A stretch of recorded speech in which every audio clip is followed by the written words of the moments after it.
Halo Sobat Bujang, ketemu lagi dengan kita di Kongko Bujang. Hari ini topiknya ODGJ ngebet nikah. Jangan lupa like, subscribe, and share. Jangan lupa juga di komen dan tonton sampai habis.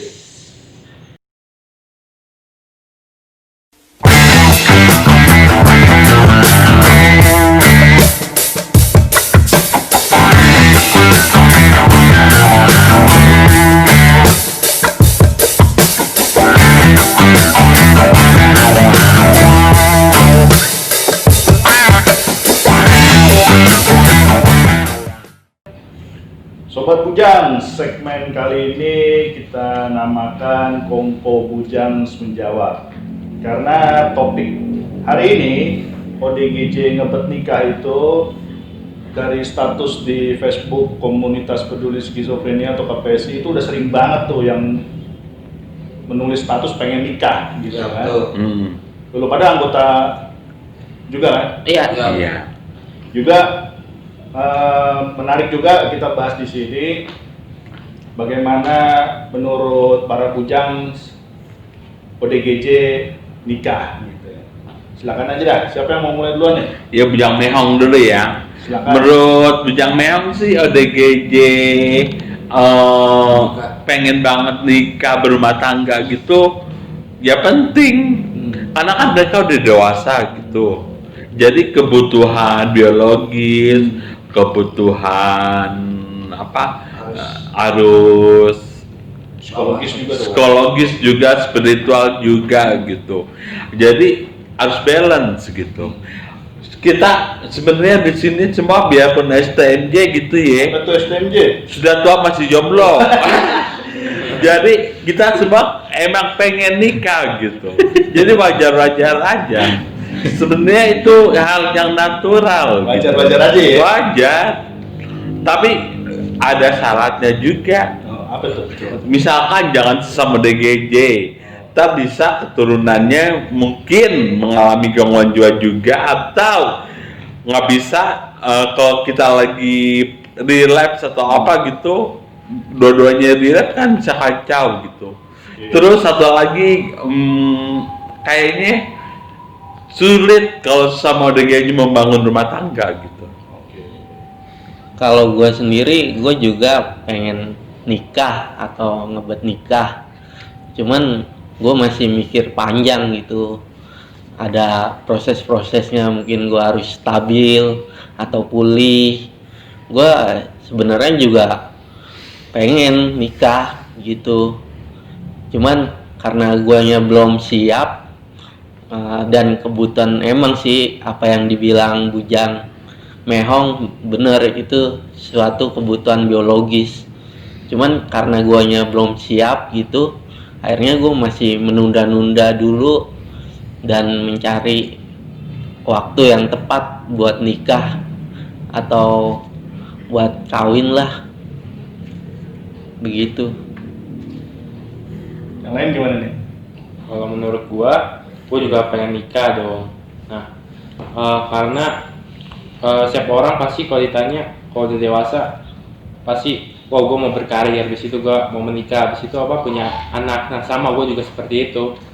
Jadi menurut gua habis menikah punya anak itu kan dapat melanjutkan keturunan. Nah, dari situ kita mempunyai tanggung jawabnya tersendiri gitu kan. Kok anak kita dapat didik dengan baik dan seterusnya dengan baik-baik lah, itu nanti dia bisa berkontribusi, dapat mengurus kita juga pas kita tua gitu. Jadi kita tua nggak sendirian gitu kan. Ya itu sih menurut gua. Bujang bule sih masih muda. Kalau yang lain kayak gua ya kan. Siapa yang mau ngurus ntar? Yang lain gimana? Coba. Kalau menurut gue sih nikah. Nikah itu kan dari kata NIKAH, nikah. Teori apa lagi nih? Iya. Perlu pasangan hidup untuk melanjutkan kehidupan kedepannya kan.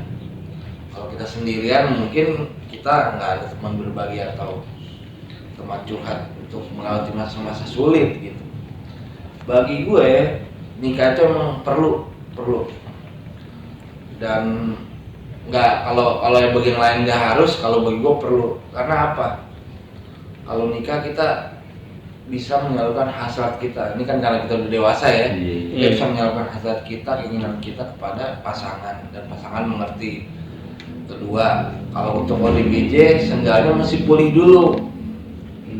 Dia rajin minum obat, terus dia stabil, bisa menjaga emosinya dengan baik.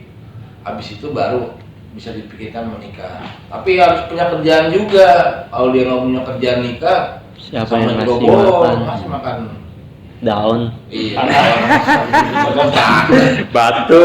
Mungkin kan. Makan angin. Iya. Itu sih menurut gua, dan harusnya jangan sama ODGJ deh. Walaupun ODGJ-nya menurut kita cantik atau apa gitu, Iya. jangan deh. Soalnya ntar kalau salah satu dari kita kambuh, kan kita nggak tahu ya ke depannya gimana ada kehidupan rumah tangga. Suatu waktu dari kita kambuh, repot yang lainnya. Apalagi kalau kambuh bareng gimana tuh? Waduh.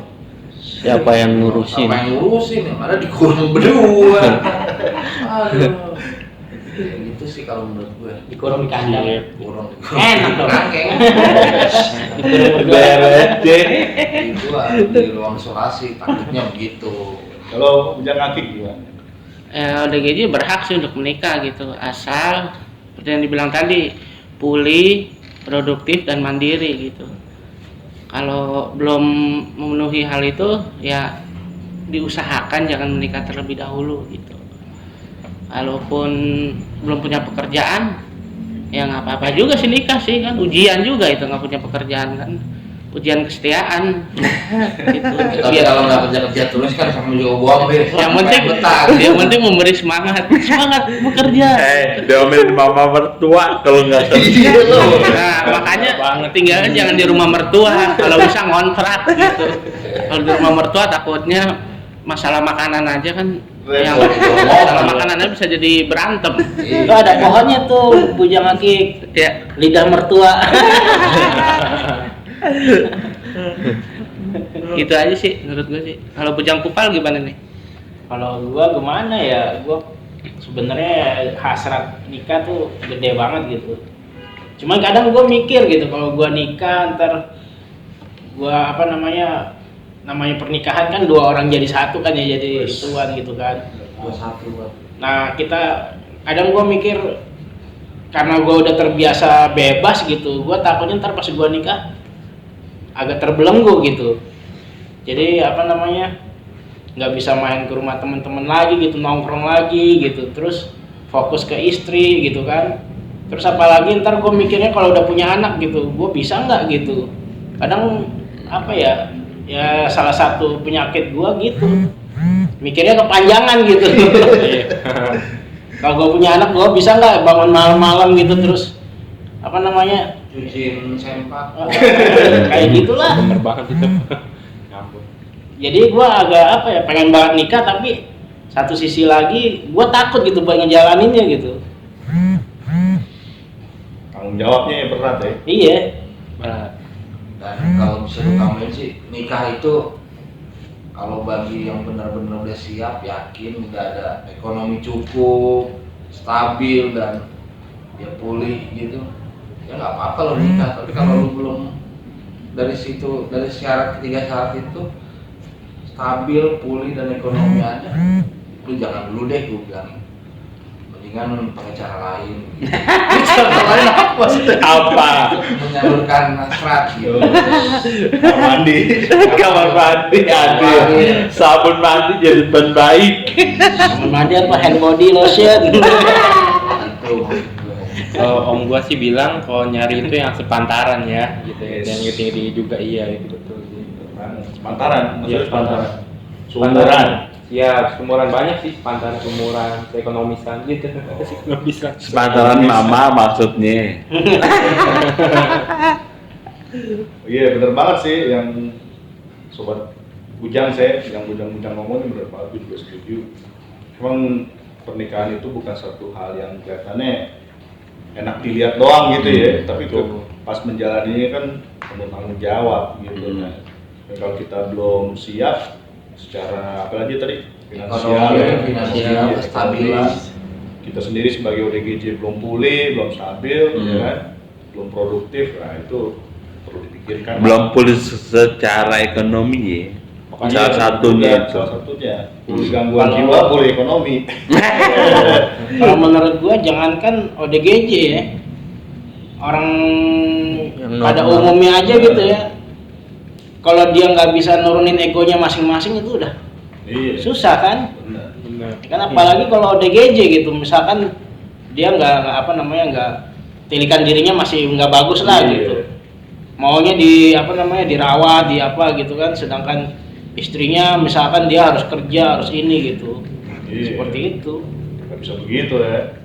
Apalagi kita para bujang kan laki-laki, harusnya kita jadi kepala Kepala keluarga, iya. ya. Justru kita yang lebih bertanggung jawab kan. Iya, betul Bang. Ya tapi memang harus realistis sih kalau menurut gua, harus realistis lah melihat diri sendiri, melihat lingkungan, ya kan, apa maksudnya lihat keadaan. Tapi katanya COVID gini nikah Gratis. lebih murah. Lebih murah. Bagi yang Gak murah dalam hal apa nih? Acaranya Kan kagak ada resepsi, persepsi. Oh gitu, iya bener banget. boleh rame-rame. Boleh kumpul-kumpul.